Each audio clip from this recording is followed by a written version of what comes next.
From an undead soldier returning home to wreak havoc to an underground military bunker, from witches to zombies and even musically inclined vampires, my horror movie choices for this week are quite eclectic. Let's jump into the video and take a look at the movies I watched this week. Uncle Sam is a horror movie from the mid-90s and is truly something to behold. I can see why some might not like this title, and as far as July 4th horror movies go, I guess this one is on top of the list. When a soldier is found dead following his helicopter crashing in Kuwait, we gather it's from friendly fire. As a soldier goes to remove his dog tag, he swiftly gets his neck broken by the corpse. So right off the bat, I don't understand why or how. I mean, no backstory on a deal with the devil or some type of Middle Eastern curse. Nothing. He just returns from the dead, snaps a neck, and goes back to sleep for a bit. The only explanation I can find, which is not brought up in the movie, is that he's a revenant. A spirit or reanimated corpse brought back to life to haunt the living.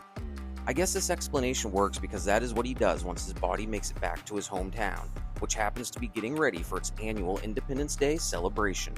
This one brings some laughs and a couple good scares along the way. The Uncle Sam on the stilts scene sticks out to me, after this guy goes around creeping into windows as a peeping Tom. Gotta give him originality points for that, but then I will quickly take those points away because making a quick escape in stilts is near impossible. But as he escapes, it's kind of creepy watching him move through the night on those stilts, all while being followed by Sam the soldier, who dishes out some justice, then steals his costume. Oh yeah, I can't forget to mention Isaac Hayes. Yup, he found his way into this movie and he helps make this one watchable as an old vet with one wooden leg. So from here we watch Sam exact revenge on anybody messing with America, until someone finally puts this crazed dog down.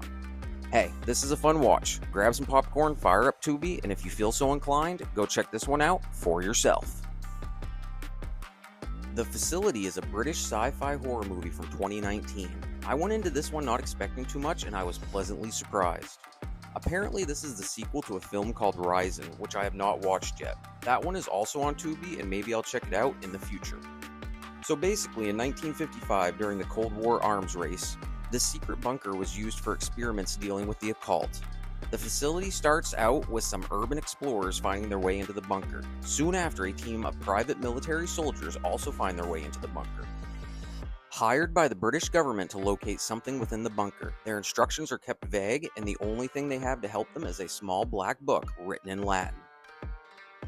So this movie does have some cool aspects. I don't know about you, but lately I've been getting into urban exploration videos. I find them really fascinating, and this movie definitely has those same aspects that I like. The Facility also deals with time loops and jumps back and forth quite a bit. This one has some cool creature designs, akin to zombies running around attacking the explorers and military personnel. They kind of give off the same vibes as the ghosts from The Vault or The Last Shift. So if you like those types of movies, you might enjoy this title. However, by the end of this movie, it felt very Lovecraftian. Either way, this is a very watchable title, and like I said, it was a way better watch than I thought it would be. So here's another decent title waiting for you on Tubi. Resident Evil Apocalypse. Have you ever gone back and watched a movie you loved when you were younger and realized it just didn't hit the same way that it used to? Well, my friends, the Resident Evil movie series is like that for me. Now, I still enjoy the first one, and they aren't horrible. But man, I held them in such high regard, and now going back and watching them again, well, basically they aren't as amazing as I remember. But with that being said, I recently bought the 6-movie collection at Walmart for $15. This is something I've been looking into lately, trying to find some box sets of movies I can have on hand, and when I came across the Resident Evil set, I said, hey, why not?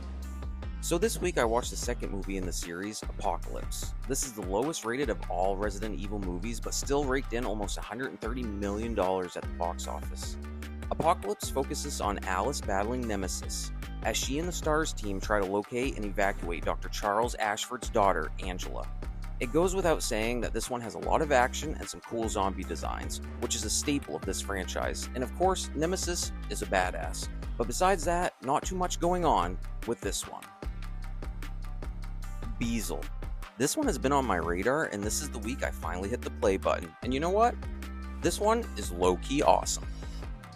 Watch as a wicked witch who lives in the basement of an old New England home destroys and consumes the lives of people over a 60-year period. So for starters, the witch is pretty creepy and fits perfectly in the world of modern horror. But for me, I really enjoyed the storyline and how the people staying in the home are affected by her presence.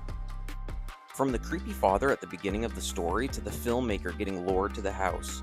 Then the second act with the home care workers is a stroke of genius, all leading to the third act with a wife and husband becoming the latest victims of the witch and her insatiable need to feed. Some good scares in this one, and one that really sticks out as super gruesome, especially for the fellas out there. No spoilers, just go check this one out for yourself. If you're a fan of horror like me, your spidey sense must have been going into overdrive when you heard Sinners would be streaming on HBO Max. I didn't get the chance to see this one in the theaters, so I've been patiently waiting to see this one for a couple months now, and hot damn, I wasn't disappointed. This one is definitely interesting. Great storytelling in this one. I mean, you get so invested in the characters, and before you know it, 45 minutes have gone by before you really get any horror content at all. But that's fine because it works in this movie, building up the characters and tension and then smack, hitting you with the vampire aspect. Michael B. Jordan pulls off the role of a lifetime. I like the music aspect, the voodoo or magic aspect, and how it interweaves storylines and cultures. This movie is dirty and grimy on one hand and elevated and classy on the other. Can't say enough good things about this one and would highly recommend it. I can see how some horror fans may be disappointed, but by the time it comes to the vampires singing and dancing outside the juke joint, I was sold. That scene alone was super creepy and helped solidify Sinners as a movie that works in the horror genre. It's not the best of the newer horror movies that have come out, but it's damn close. And with the rating I gave it, I think it's equal to something like Presence, which I also really enjoyed. What about you? Have you watched Sinners yet? What's your take? I'd love to hear it in the comments below. Until next time, this is Planet Phobia signing off, and as always, wishing you good luck on your horror journey.